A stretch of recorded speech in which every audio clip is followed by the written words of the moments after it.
Huh, what's this? Tucked among many books was a divorce paper with my husband's name already written on it. Below that was a marriage registration form. On the marriage form were my husband's name and another woman's name. Could it be that my husband had been preparing to divorce me? Moreover, does it mean he has a mistress and is seriously dating her? Confused, I took the two documents to my room. After my daughter had gone to bed, I showed the divorce and marriage forms, which had my husband's name on them, to my parents who were visiting our home. I found these in my husband's room. What should I do? My parents were shocked by the sudden revelation. However, after a while, my father said, "That's it, I have a good idea." With a sly grin, looking at my mother. My mother, seemingly convinced, smiled a similar scheming smile. It was the first time I saw such terrifying smiles on their usually calm faces, which was a bit scary. They explained a plan to me. Indeed, it was a good idea. It was the best plan for getting back at my husband. I readily agreed to my parents' suggestion.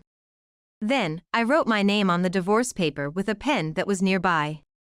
I never thought my parents' idea would be such an ingenious plan at that time. This is the story of the ultimate revenge, executed by me and my parents. I am Gina Manning. I work as an office clerk while taking care of my daughter Emma and Aaron. Emma is 6 years old, and Aaron is 4 years old. My husband, Fred, works in the sales department of the same company as me. I used to work as a full-time employee, but after getting married, I switched to a part-time position. Actually, the company we work for was founded by my father-in-law, who is now the president of the company. We live close to my in-laws, but our relationship with them is not strong. My father-in-law is busy with the company's management, and my mother-in-law seems uninterested in us. Therefore, my daughters are not very attached to their grandparents. While preparing dinner, I inadvertently sighed. "Mom, are you okay?" "Yes, I'm okay. Balancing work and housework, I am quite busy. In the morning, I send my daughter to kindergarten, work during the day, and after picking up my daughter from kindergarten in the evening, I prepare dinner and do other household chores. Just as I was about to resume my work, my phone rang. It was Fred. "Hello? I'll be late tonight because of overtime work. I'll eat out." "Got it. Good luck with your work. Dad's going to be late again today?" Emma stopped drawing and turned to me. "Yes, it seems he'll be late today because of work." "I see." Emma looked a bit downcast. Although Emma is a responsible eldest daughter, she might still want to be pampered. Every time I mention that Fred will be late, she seems to get more visibly upset. "Emma, Aaron, dinner's ready."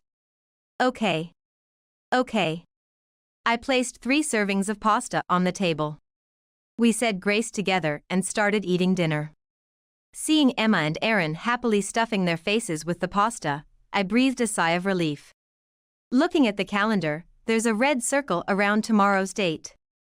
The days marked with a red circle are when my mother comes to help with dropping off and picking up my daughter from kindergarten. My parents are gentle and often come to our house to help with childcare. Especially my mother, who understands me well and is very cooperative in taking care of my daughter. On days when I'm busy with work or when my daughter is not feeling well, it's truly a relief that my mother always takes care of her. "Grandma will come to pick you up tomorrow." "Really? Yay." Aaron loves his grandparents. Usually, he cries when going to kindergarten, but on days when Grandma comes to pick him up, he heads to kindergarten excitedly. "Is Grandpa coming tomorrow?" "Not tomorrow, but he said we might go out somewhere on the weekend." "Where will we go?" "He hasn't decided yet, but do you have somewhere you want to go?" "Aaron wants to go to the zoo." "Got it, I'll let him know." My father adores Emma and Aaron. Although he is still working, on his days off, he almost always comes to visit and takes the 2 of them out to various places. Unlike my in-laws, my daughters are very close to my parents. This weekend, my parents came over. My father took the daughters to the zoo, and my mother helped me clean the house. After cleaning, I had coffee with my mother and we talked about recent events. How have things been with Fred lately? He hardly comes home because of overtime and business trips. Today, he said he's on a business trip and not at home. Fred hardly comes home, citing overtime work and business trips. I always wish he could learn from my parents. Doesn't he help with the housework? Impossible. With how busy he is, if he tried to help with the housework, he wouldn't last. Fred doesn't help with the housework. I think even a little help would reduce my burden. But since he seems busy, I find it hard to bring it up. But Gina, you're busy too, aren't you? You look a bit pale? Do I? My mother looked at me intently and nodded. She sees through everything, I thought, as I sipped my coffee. Why don't you ask Fred to help with the housework? If you collapse, it'll be tough on Emma and Aaron too. You're right, I'll try talking to him. After that, my father and daughter came back, and my parents left. Fred didn't come home in time for dinner. Emma looked downcast from time to time. After Emma and Aaron had gone to bed, Fred came home. I'm home. Welcome back. You must be tired from working late. Thanks. Fred immediately went to take a bath. Seeing his tired face made me hesitate to bring up the housework. But thinking it's better to talk sooner rather than later, I rubbed my sleepy eyes and waited for Fred to come out of the bath. Eventually, Fred came out of the bathroom. Huh? You're still up? Yeah. There's something I want to talk about. Something you want to talk about? I have work tomorrow, so can you make it quick? Understood. I quietly approached Fred while he was brushing his teeth. Actually, I was hoping you could help out a little with the housework. That's impossible. He refused flatly. As I was slightly puzzled, Fred continued speaking. I'm busy too. There's a lot of preparation for taking over my father's company. So, Gina, you need to handle the housework. But, couldn't you at least take out the trash before going to work? I've been having more business trips and overtime work lately. I don't have the time for that. Saying so, Fred put down his toothbrush and went up to the bedroom. I couldn't say anything back. I thought, this is impossible. From this conversation, it was clear that Fred had no intention of helping with the housework. I decided to give up on getting any housework help from Fred and went to bed. In the morning, as usual, I took Emma and Aaron to kindergarten. I was sleep deprived because I waited up for Fred last night. But I can't afford to be late for work. Rubbing my eyes, I headed to the office. After arriving at the office, I greeted my boss and colleagues and started my work. To avoid feeling sleepy, I faced my computer with a coffee bought from the office vending machine in hand. After a while, I heard the door open. Who could it be? I quietly looked towards the door. Then, my eyes met with my father-in-law's. Why is my father-in-law here? This company is fairly large, so the president, my father-in-law, hardly ever comes to the floor. Not just me, but my colleagues and boss were also shaken by his presence. Gina, do you have a moment to talk? Yes, I'm fine. I was led out of the room by my father-in-law and headed down the corridor. What could this be about? Could it be that Fred talked to his father about yesterday? Recently, Fred has been taking a lot of time off. Did you guys go on a family trip or something? Time off, you say? Yes, he's almost used up all his paid leave for the year. Is that so? I was about to tell my father-in-law about Fred coming home late but stopped myself. I didn't want to unnecessarily worry my father-in-law, who is busy with running the company. It's a busy period right now, so if he takes any more leave, it'll impact the department's activities. I'll talk to him, but could you also speak to Fred? Understood. Fred has been saying he was busy with overtime and business trips. But in reality, he was using his vacation time. In other words, Fred has been lying to me. Is Fred hiding something? Thinking it's not good to jump to conclusions, I asked a colleague to check when Fred took his vacation days. After a while, my colleague showed me the attendance data for Fred. You're kidding. The days Fred said he was on business trips or working overtime were almost all marked as vacation days. However, I couldn't find detailed information about Fred's vacations. It's because we work in different departments. It was clear that Fred had been lying to me. Then, where was Fred going during his vacations? The word affair came to mind. Deciding to trust my intuition, I resolved to find out when Fred would take his next vacation. My coffee's run out. I headed to the vending machine in the company corridor to buy another coffee. Mrs. Manning. Long time no see. Mr. Johnson, my husband has been under your care. Mr. Johnson belongs to the same sales department as Fred. They have been good friends and often go out for drinks since before we were married. Perhaps I might be able to ask about Fred's next vacation. I can't miss this opportunity. Speaking of Fred, I heard he's been taking some time off recently. Yeah, he's been taking quite a bit of paid leave during this period. I'm quite envious. He's taking about 3 days off from Wednesday next week. He was grinning while applying for his leave. Is it a family trip? Well, I was a bit bewildered as Mr. Johnson proceeded with the conversation one-sidedly. In fact, I was told by Fred that he would be on a business trip next Wednesday. I decided to go along with the story for now. I'm looking forward to the souvenirs. Please tell Fred as well. Yes, I will. Mr. Johnson waved his hand lightly with a smile. I returned to my desk and resumed work. Now, I was certain that Fred was lying to me about what he was doing. After work, I contacted a detective agency. It was to request an investigation of Fred's actions. And then, on Wednesday, I was busy preparing Fred's belongings. I hardly had time to take care of my daughters, but it was a relief that Emma woke up early and prepared for kindergarten on her own. Well, I'm off. Take care. Don't forget to buy souvenirs. Ignoring Emma's voice, Fred closed the door of the house. I'll go wake up Aaron. Emma headed to Aaron's room as if nothing had happened.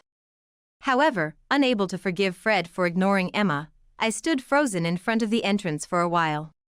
Mom. Startled, I turned to Emma, who was pulling at the hem of my trousers. What happened all of a sudden? Aaron's face is all red. Like a strawberry. Worried, I headed to Aaron's room with Emma. Just as Emma said, Aaron's face was red, and he was coughing.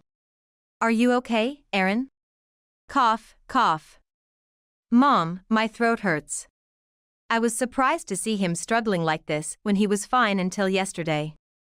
I informed the kindergarten that Aaron was unwell. I needed to take Aaron to the hospital. But it's a busy period at work, and taking time off would inconvenience the company. My mother's face suddenly came to mind. I asked my mother to take care of Aaron and dropped Emma off at kindergarten. It's a busy period at work, and Aaron is unwell. I can't afford to take any time off at all. Meanwhile, Fred is happily traveling with his mistress. I can never forgive him. I swore to myself that I would definitely expose Fred's affair. After work, I went to pick up Emma from kindergarten. Glancing into the mailbox, I saw an envelope from the detective agency. Surely, it contains photos of Fred. I took it and entered the house with Emma. I'm home. Welcome back, Emma. Grandpa. I'm home. Not only was my mother there, but my father was too. I wondered why. Could he be off from work today? I heard Aaron was feeling unwell, so I came over as soon as I finished work. Emma, I bought some cookies, let's eat them together. Yes. I want to eat. Emma left her kindergarten bag and began eating sweets with her grandfather. Then, I heard from my mother that Aaron had a cold. She said it could be cured with medicine, which relieved me for the moment. After a while, as Emma and her grandfather began playing, it had already gotten dark outside. It was late, and because both my father and mother were worried about Aaron, they decided to stay over. Emma was delighted to have playmates after such a long time. I'll make dinner, so Gina, you relax. Yes, thank you. I took my mother's advice and lazily watched a news program on TV. When was the last time I zoned out like this? I opened the envelope and looked at the documents sent by the detective agency. The documents confirmed Fred was having an affair. There were also several photos of Fred spending time with his mistress.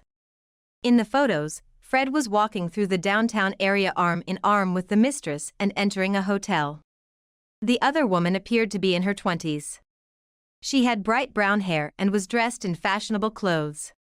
It was clear she was younger than me. Where had Fred met such a young woman? Although unclear, capturing this evidence was a significant gain. I put the photos back into the envelope and placed it on a high shelf in the bookcase. Dinner's ready, but where's Emma? That's true, where did Emma go?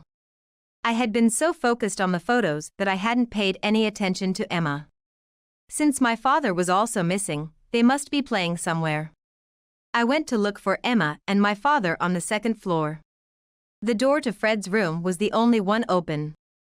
Peeking inside, I found Emma and my father playing with toys scattered around. Emma, Dad, dinner's ready. Okay. Emma put the toys down and stood up.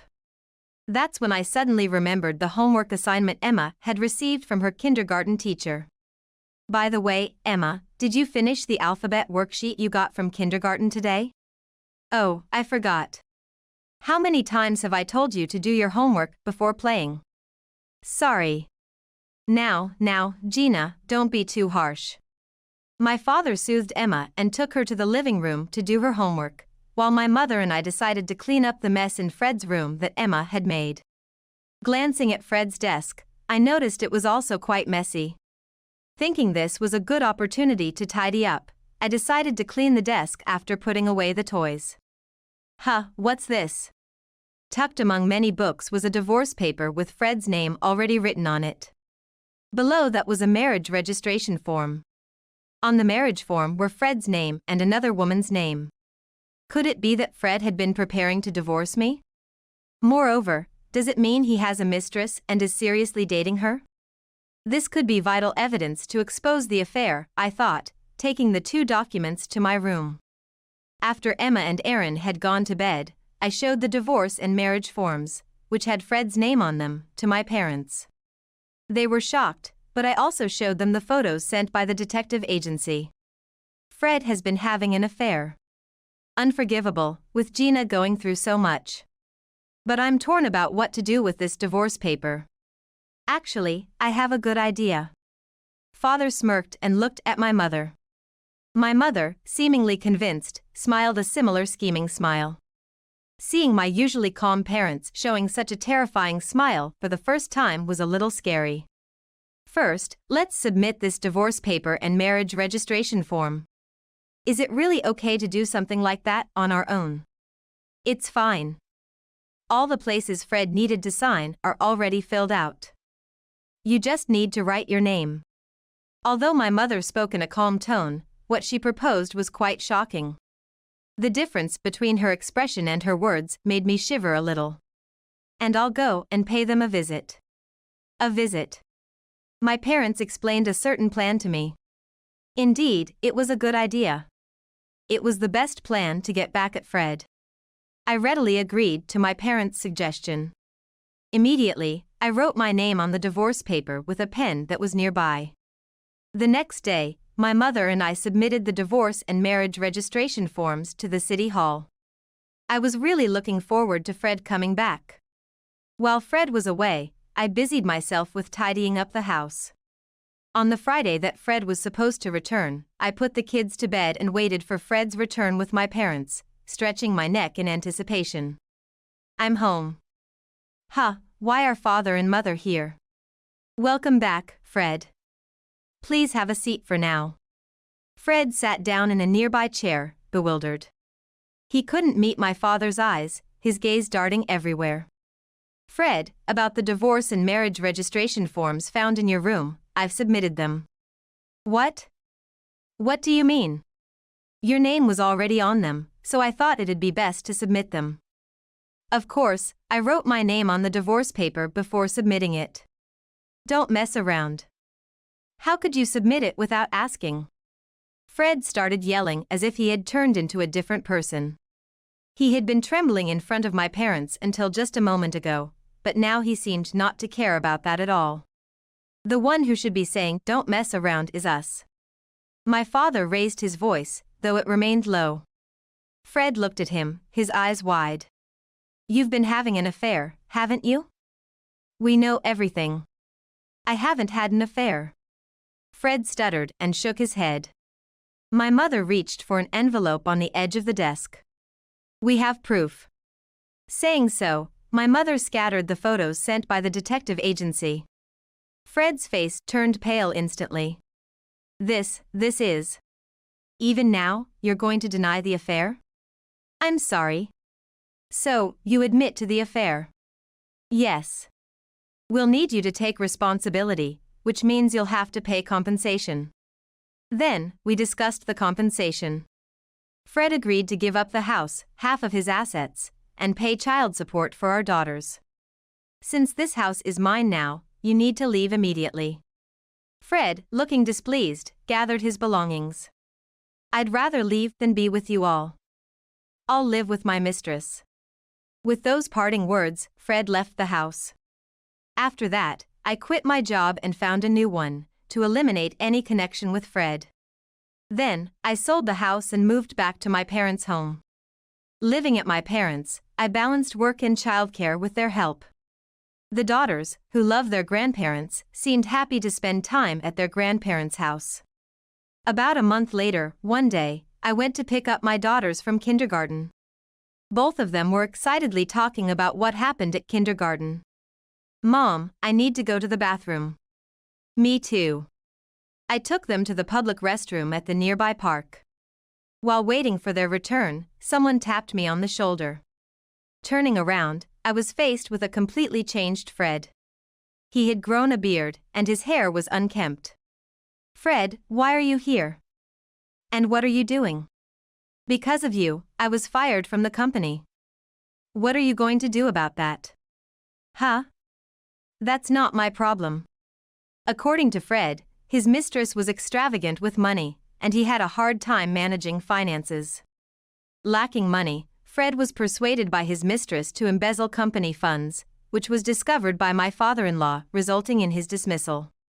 Furthermore, my former father-in-law's company sales plummeted, and they struggled with financial management. The trouble with Dad's company is because your parents terminated the contract.